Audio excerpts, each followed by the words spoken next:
So I'm going to talk to you about identity.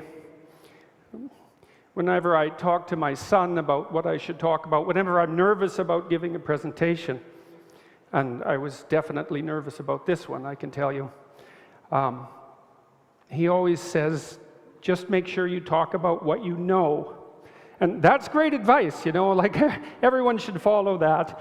So I'm going to try to talk about what I know. And I know something about identity anyways, and I'm very interested in helping people understand what identity means, and then also maybe strengthening their identity, because I can't really think of anything better than that you can possibly do than that. And I think in some sense it's the answer to all the problems that plague us, let's say.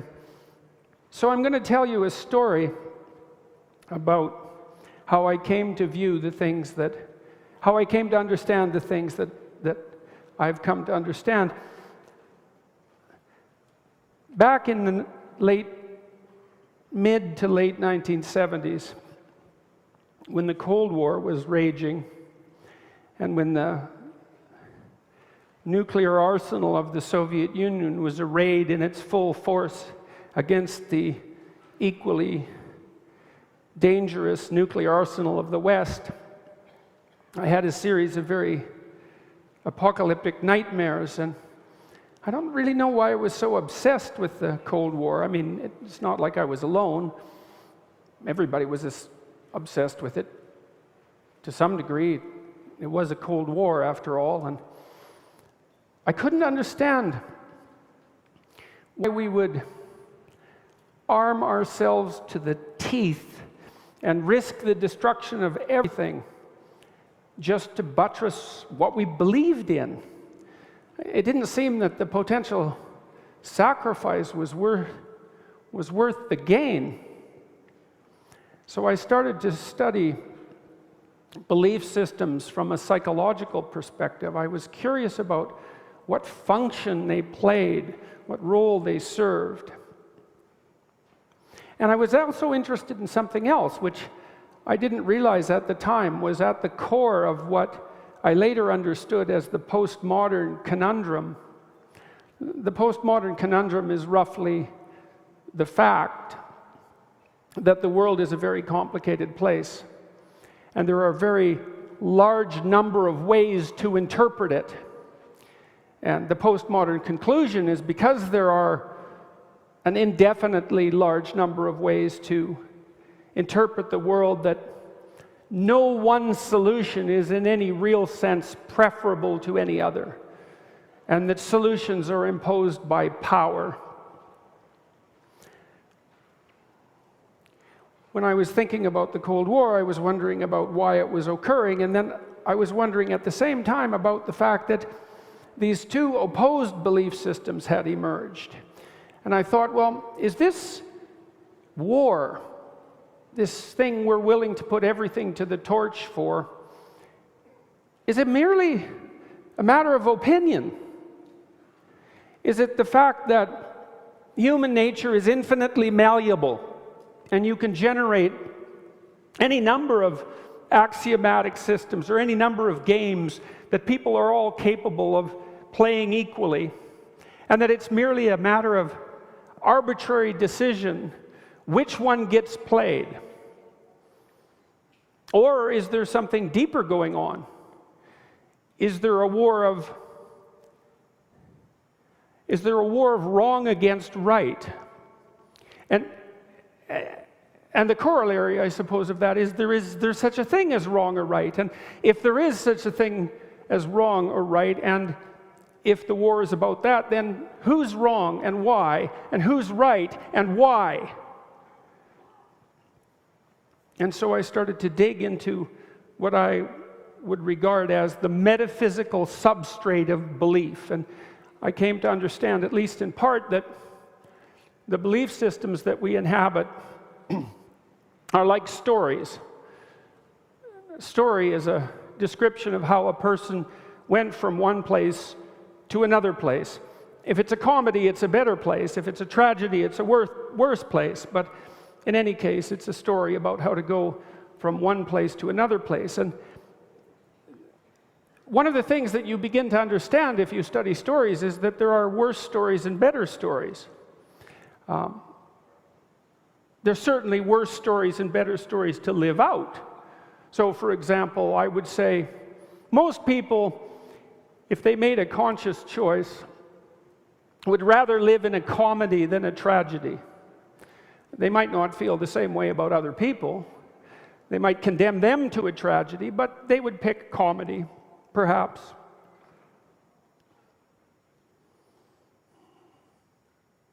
So then I started to try to pick apart, to tease apart the story that the West lived by.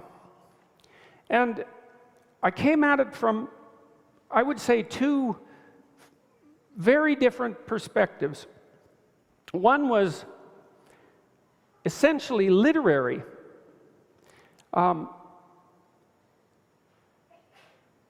It was literary in the same way that the psychoanalysts were literary theorists. The psychoanalysts, Freud and Jung in particular, were very interested in the large-scale structures of the narratives of human life. And Freud was particularly interested in the narrative of the family. You know, he thought that the primary narrative was the narrative of the family, and that was, in some sense, the emergence of the autonomous individual from his or her initial dependent state. And Freudian psychoanalytic theory is full of observations about how that can go terribly wrong, particularly in those situations where families are, let's say, overprotective or rife with unresolved conflict. And Jung, for his part, broadened his analysis of the stories that people lived by outside the realm of the family into the realm of the literary and metaphysical. Jung was a student of mythology, religion and mythology. And from Jung I learned that stories contained a certain kind of truth, and that great stories contain great truths. And they're not truths like scientific theories are true. They're truths like great literature is true. They're truths like Dostoevsky is true, or they're truths like Tolstoy is true. Or they're truths like the fundamental mythological stories that orient a culture are true. They're true in ways that we know but don't understand. At the same time that I was studying this, I was also reading Nietzsche. And Nietzsche, of course, famously proclaimed in the late 1800s that God was dead. And people who regard themselves as acolytes of Nietzsche, or maybe as admirers of Nietzsche, who never read him, claim or assume that he said that in some triumphalist tone, because Nietzsche, in some sense, did style himself at least a severe critic of Christianity. But nothing could be farther from the truth. Nietzsche said that God was dead and that we had killed him and that we'd never find enough water to wash away the blood. And that's not a triumphalist proclamation. And he said at approximately the same time that the consequence of the death of God would be that European civilization would vacillate between nihilism and totalitarianism, and that 100 million people would die as a consequence in the 20th century. That's a hell of a prediction for someone back in the mid-1860s. Nietzsche, who didn't live very long, was looking for a way out of that conundrum, being neither a fan of nihilism nor a fan of totalitarianism. And he thought that human beings would have to metamorphosize into creatures that could determine their own values. And that's where Carl Jung encountered Nietzsche, essentially, because Jung was also a student of Nietzsche and a deep student of Nietzsche. But because Jung had been influenced by Freud, who was the great discoverer of unconscious mechanisms in the human mind, he understood that it wasn't possible for human beings to create their own values. And the reason for that was that we were neither our own masters nor our own slaves. Our nature was not infinitely malleable. We could not simply tell ourselves what to do, and even if we did, we would not simply listen. That you have a nature, that everyone has a nature. Every human being has a nature with which they must contend.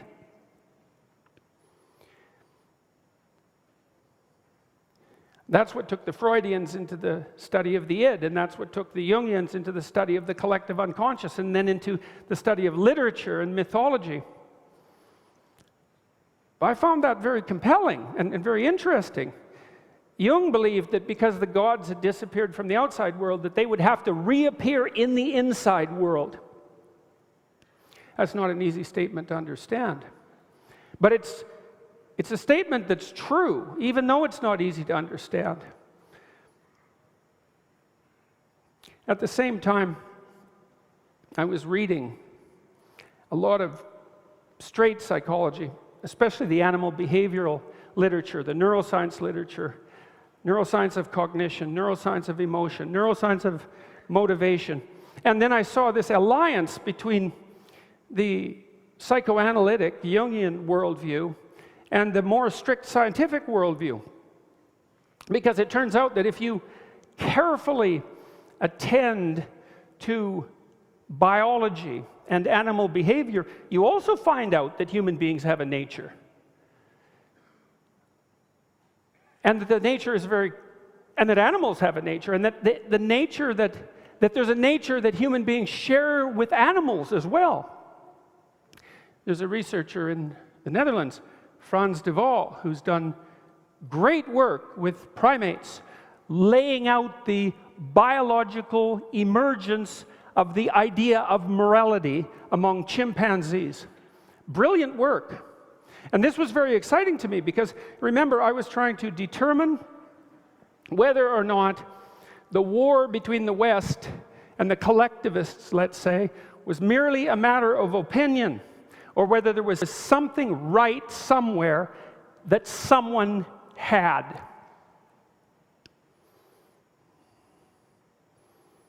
Well, I started to learn from Jung and the animal behaviorists and the neuroscientists that, and also from one other source, from Jean Piaget, who was a developmental psychologist who studied the origin of morality in children, and who, in his way, was attempting to sew up the gap between science and religion. That was Piaget's, the most famous developmental psychologist who ever lived, the most famous child psychologist.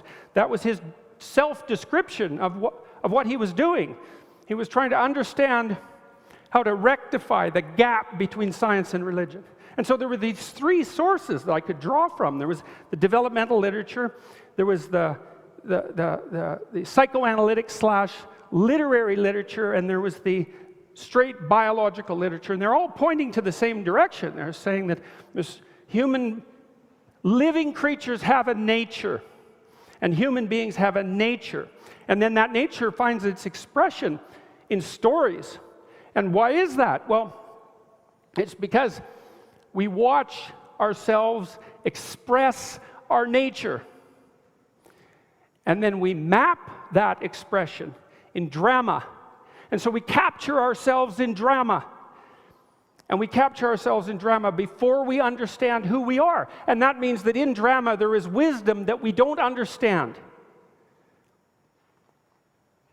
And then over centuries, over thousands of years, we start to articulate that wisdom. And it becomes explicit, and then we start to philosophize with what's become explicit.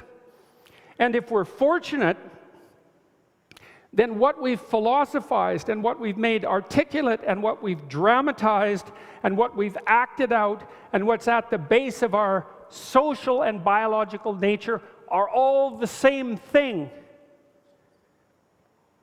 And then we've got it right. And that's what we've done in the West. You know, one of the things I was thinking about was this idea that there's two ideas that people talk about, which I have a certain amount of sympathy for. One is that you should have pride in your culture. I understand the impetus for that. I told you how I feel when I come to Europe. Like, I can hardly stand it.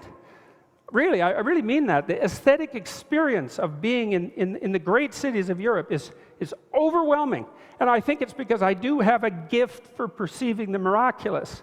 Like, I think it's a miracle when the lights are on.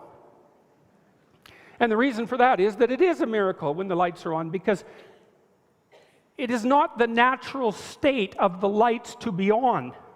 Right? The natural state of things is to fall apart and not to work. And yet, they work, and they work all the time. And our great societies work. And they work magnificently. And that doesn't mean they're perfect, but nothing is perfect. And you don't throw away the wheat with the chaff.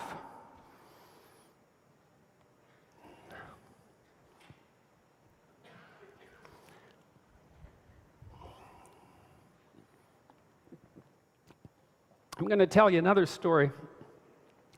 There's this psychologist named Jaak Panksepp. He just died about a year ago. He wrote a book called Affective Neuroscience. It's a great book. It's a book about emotion and about the neurological basis of emotion. And Panksepp was kind of a romantic. The scientists who involve themselves with the scientific study of emotion tend to be romantic types, interestingly enough. And he was a whimsical scientist in many ways. He discovered the play circuit. He discovered the mammalian play circuit. It turns out that we have a biological system that's independent, neurologically predicated, that does nothing but mediate play, which I thought was very interesting because of my interest in Jean Piaget, who believed that the morality of children and the morality of adults emerged out of the games that we learned to play as children. And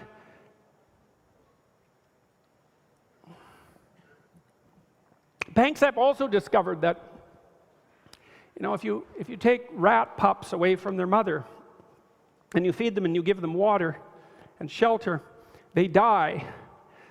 Human infants are the same, by the way.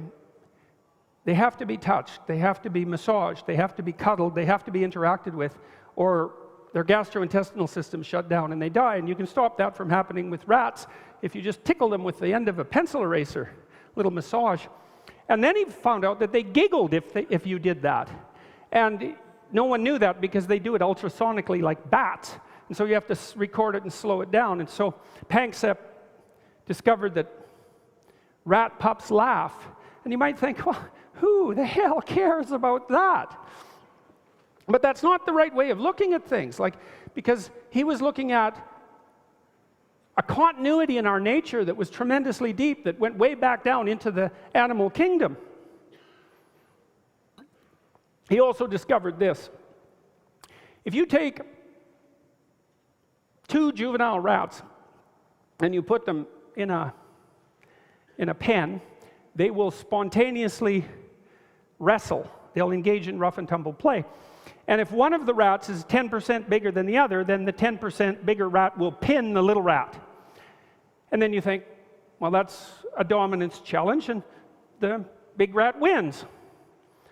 End of story. But it's not the end of the story, and here's why. It's because most games don't only occur once. Most games are played many, many, many, many, many times. So Panksepp decided that he would pair the rats, the same 2 rats, multiple times in play contests. And so the first thing he found out was that once the big rat had pinned the little rat had to ask the big rat to play. That was his role in the next encounter. The little rat would look playful, like a dog, and then the big rat would pounce on him and they would tussle around. And then he found that if the big rat didn't let the little rat win 30% of the time across repeated encounters, then the little rat would stop asking the big rat to play. And I read that, it knocked me off my chair. Because what I realized was that Panksepp had put his foot on, his finger on, the emergence of morality, the same kind of morality that Jean Piaget had observed emerging in children. Piaget observed that sophisticated children like to play games that other people like to play. Right? That's kind of what you tell your kids when they're playing a game like soccer or hockey. You say it doesn't matter whether you win or lose, it matters how you play the game. And really what you're telling your children is life isn't a game, life is a series of games, and the rules that govern playing the series of games isn't the same as the rule that governs playing a single game. And you don't want to be the winner of a single game, you want to be the winner of the series of games. And if you want to be the winner of the series of games, then you have to conduct yourself in a certain manner. And that's not arbitrary. It's so far from arbitrary that it even governs the behavior of rats. It's not sociological. It's not learned. It's not whim. It's not arbitrary. It's not opinion. It's an emergent property. So morality is an emergent property that emerges across a sequence of iterated voluntary games. Now then you might ask yourself, how do you have to conduct yourself if you're going to be the person that emerges victorious across an indefinite sequence of games? And the answer to that is, well, like the big rat, you have to play fair. And then you might ask yourself, well, if you watched people trying to play fair over 150,000 years and tried to infer what it looked like to play fair, what would your descriptions be? And the answer to that is, you would describe the hero, the individual hero, whose positive actions are constantly represented in drama and literature and mythology. In the West, I believe that we have, fortunately, managed to articulate the principles of fair, iterated play better than any society has ever managed in the past. I don't believe that that's because there's anything particularly special about us, because I believe that the principles of fair play, as I said, even govern the behavior of rats. But knowing this, or even appreciating as a possibility, puts a new twist on two ideas. One is that you should be proud of your culture. It's like, no, you shouldn't be proud of your culture. You should bloody well recognize that it got some things right, and that all of your good fortune is dependent on that, and then you should take the utmost responsibility for continuing to play the damn game properly. And you should have enough sense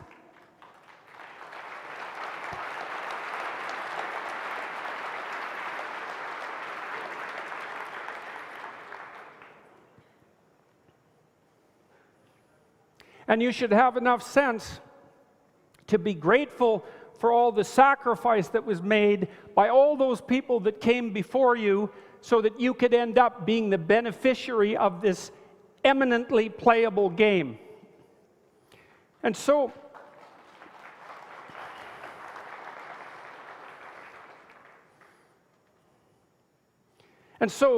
I could say, well, what are the rules of the game?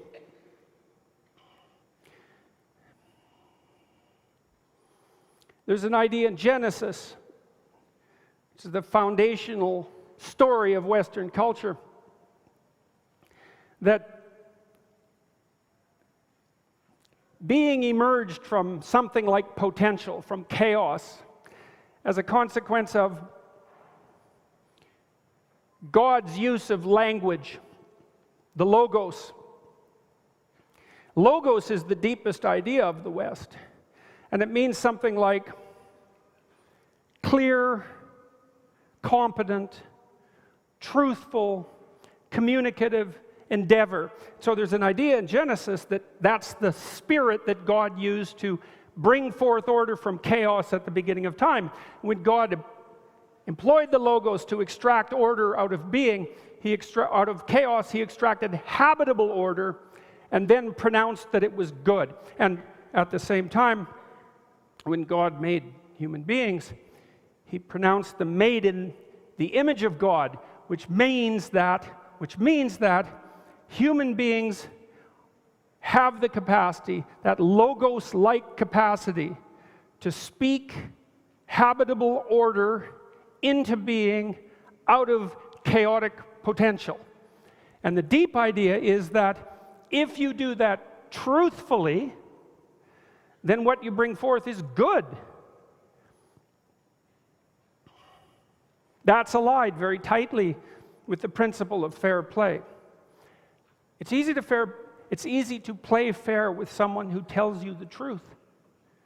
You can communicate with them, you can trust them, you can take risks with them, you can cooperate with them, you can negotiate with them, and you can jointly engage in the endeavor to bring forth the habitable order that is good from the chaos of potential. When we insist that the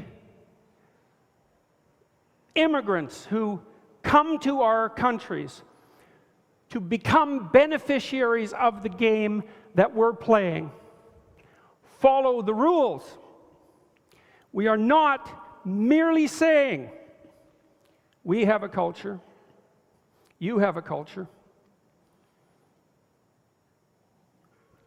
you're in our culture, so you should follow our rules. What we're saying instead is, we have inherited a culture, and it seems to work. And it works well enough so that we're happy to be here, and many people would like to be. And if you want to come to our culture and be a beneficiary of the game, then you have to abide by the rules that produce the game. We're not saying that you have to do it because it's ours, or because we're proud of it, or because in some sense we're right as individuals or even as a culture. We're saying it because we've been fortunate enough to observe what the rules that make a functional society actually are, and sensible enough, thank God, most of the time to follow them well enough so that there are a few countries on the planet that aren't absolute pits of catastrophe.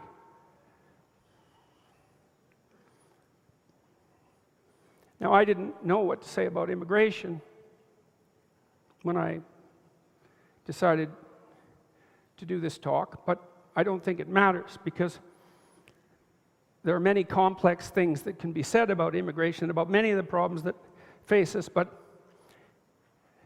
there's a meta question, which is not how do you solve a difficult question, but how do you solve the set of all possible difficult questions? And the answer to that is quite straightforward.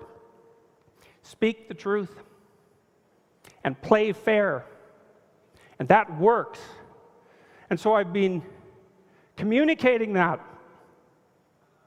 as diligently as I can for the last 3 decades, predicated on my observation that we got some things right, that we should do better with it even, and that if we transformed ourselves, each and every one, into better people, predicated on the observation of that core identity, that we would then become collectively the sort of people who could probably solve any problem that was put to them, no matter what its magnitude. And so what I was hoping to do today to set off this discussion about identity and immigration in Europe in the 21st century is to say, be the sort of people that can generate the proper solutions. And then perhaps the solutions will arise of their own accord. Thank you.